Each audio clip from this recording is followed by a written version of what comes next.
ഇറങ്ങി ഇനി ഇറങ്ങുന്നുണ്ടോ? ഇറങ്ങി. നമസ്കാരം. ജോലിയൊക്കെ ശരിയായെന്ന് കേട്ടു. ചന്ദ്രേട്ടാ, ബ്രിട്ടോളി എക്സ്പോർട്സിൽ മാനേജറായിട്ട് ജോലി കിട്ടി. പ്രോവിഡന്റ് ഫണ്ട്, ഗ്രാറ്റുവിറ്റി എല്ലാം കൂടെ മാസം നല്ലൊരു തുക കിട്ടും. എങ്കിൽ ഒരു മുട്ട് വരുമ്പോ ഇടയ്ക്കൊക്കെ ഒന്ന് സഹായിക്കണം കേട്ടോ. അയ്യോ, ബസ് പോയല്ലോ. എന്ത് പറ്റി? എന്റെ ഒരു സാധനം മറന്നുപോയി. അയ്യോ, ബസ് നിർത്ത്, വണ്ടി നിർത്ത്. അയ്യോ, എന്റെ ഒരു സാധനം മറന്നുപോയി, വണ്ടി നിർത്താൻ. അയ്യോ, വണ്ടിയുടെ എങ്ങോട്ടാ? പ്രദേശത്തിന്റെ പിന്നാലെ പോട്ടെ. ജീപ്പ് എടുത്തോ, എന്റെ ഒരു സാധനം മറന്നുപോയി. എളുപ്പപ്പെട്. ആ ബസ്സിനെ ഓവർടേക്ക് നിർത്ത്. എന്താ ബസ്സിൽ വെച്ച് മറന്ന്? അപകടം പിടിച്ച ഒരു സാധനമാണ്. ബോംബാണോ? സംസാരമൊക്കെ പിന്നെ വണ്ടി വിടും. വണ്ടി നിർത്താൻ. ഓവർടേക്ക്. വണ്ടി നിർത്താൻ. ഹലോ, എന്തൊരു വിടിയാണോ ഇത്?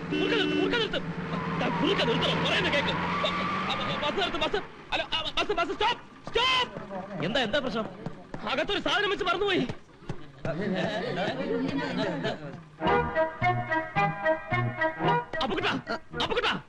എത്തിയോ? എത്തി, ജീപ്പിലെത്തി. ഇങ്ങോട്ട് വന്നേ. എവിടെങ്കിലും ഇരുന്ന് അവിടെ വായും പൊളിച്ചിരുന്ന് ഉറങ്ങിക്കൊള്ളാം. ഇറങ്ങിയേ. ഇതാണോ മറന്ന സാധനം? ആരാ സാധനം എന്ന് അറിയോ? ജീപ്പിലോട്ട് കയറിയാട്ടെ. വണ്ടി റിവേഴ്സ് ഇട്.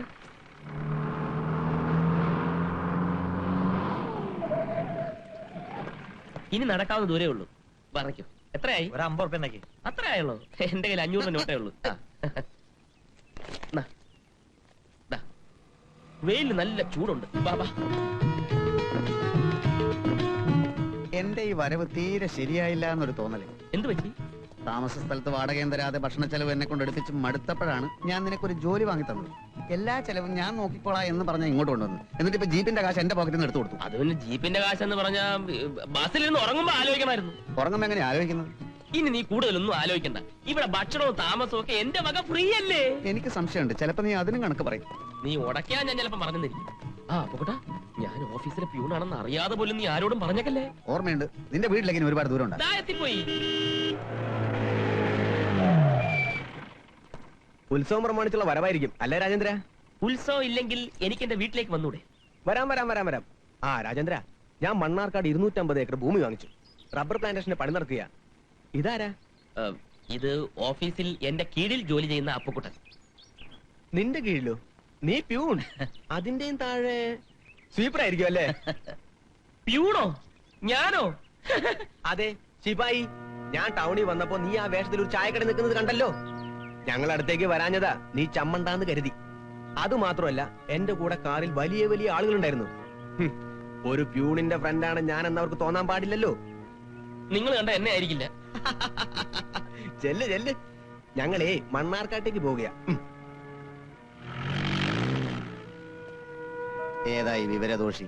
ചതിച്ചു എന്നാ തോന്നുന്നത്. ഇവനാണ് എന്റെ മെയിൻ പാര. അവന്റെ ഒരു മണ്ണാർക്കാടും റബ്ബറും.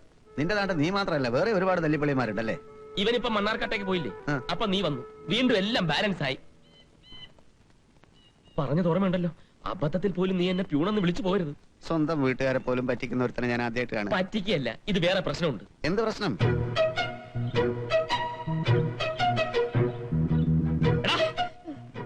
നിന്നെ ഇത് തന്നെ നിന്റെ പരിപാടി.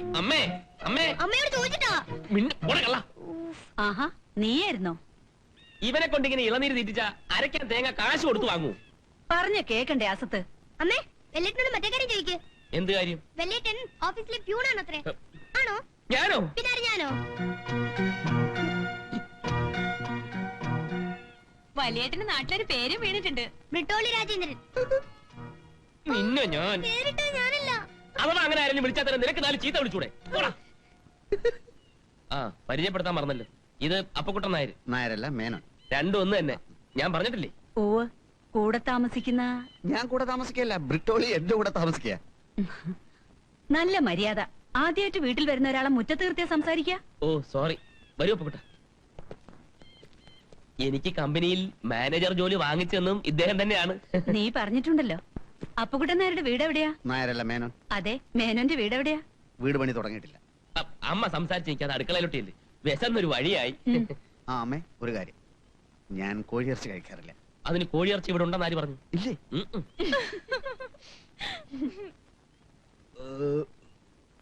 ഊണ് വിചാരിച്ചത്ര സുഖമില്ല കേട്ടോ. അതിനെന്താ, ഇനി നീ സുഖമായിട്ടൊന്ന് ഉറങ്ങ്. ഹേയ്, എനിക്ക് ഉച്ചയുറക്കം പതിവില്ലല്ലോ. നടന്ന് ക്ഷീണിച്ചതല്ലേ? ഞാൻ ക്ഷണിച്ചില്ല, നീ ക്ഷണിച്ച. ഞാൻ ക്ഷീണിച്ചു. എന്നാ നീ ഉറങ്ങിക്കോ, എനിക്ക് പുറത്തിറങ്ങി കുറച്ച് ശുദ്ധമായി ശ്വസിക്കണേ.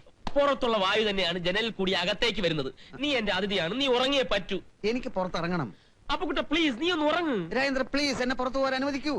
ഇവിടുത്തെ നിയമം എന്റെ നിയമമാണ്. ഉറങ്ങാൻ പറഞ്ഞ ഉറങ്ങണം. കടടാ അവിടെ അനങ്ങി പോരും.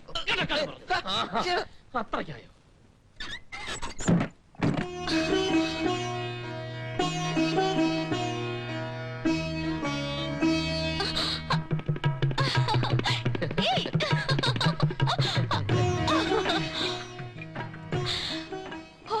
അമ്മയുടെ കണ്ണുവെട്ടിക്കപ്പെട്ട പാട്. ഞാനാണെങ്കിൽ ഒരു കുരിശും തോളും എടുത്തോണ്ടാ പോന്നത്. അവൻ എന്ത് ചെയ്താലും ഉറങ്ങൂല. കൂടെ വരണമെന്ന് ഒരേ വാശി. അവസാനം ഞാൻ വിരട്ടി കിടത്തി. ആരത്? ഓഫീസിൽ എന്റെ കീഴിൽ ജോലി ചെയ്യുന്ന ഒരുത്തനാ. ഉത്സവം കാണണമെന്ന് പറഞ്ഞു വന്നിരിക്കുക. ആ, എന്തൊക്കെയുണ്ട് വിശേഷങ്ങൾ? അമ്മാവന്റെ നിലപാടിൽ വല്ല മാറ്റമുണ്ടോ? ഉണ്ട്. ഏ, അച്ഛനിപ്പോ രാജേട്ടനോട് പണ്ടത്തെക്കാളും ദേഷ്യ. ചതിച്ചോ? ആ രവിയേട്ടൻ അച്ഛനോട് പറഞ്ഞു രാജേട്ടൻ മാനേജർ എന്നല്ല പ്യൂണാണെന്ന്. ആണോ? ഈ തെണ്ടിയെ കൊണ്ട് ജീവിക്കാൻ വയ്യുന്നായി. ആരെന്തൊക്കെ പറഞ്ഞാലും മോൾ എന്നെ അവിശ്വസിക്കാതിരുന്ന രാജേന്ദ്ര നിക്കടാ അവിടെ. ഇതിനാണ് നീ എന്നെ കിടത്തി ഉറക്കിയതല്ലേ?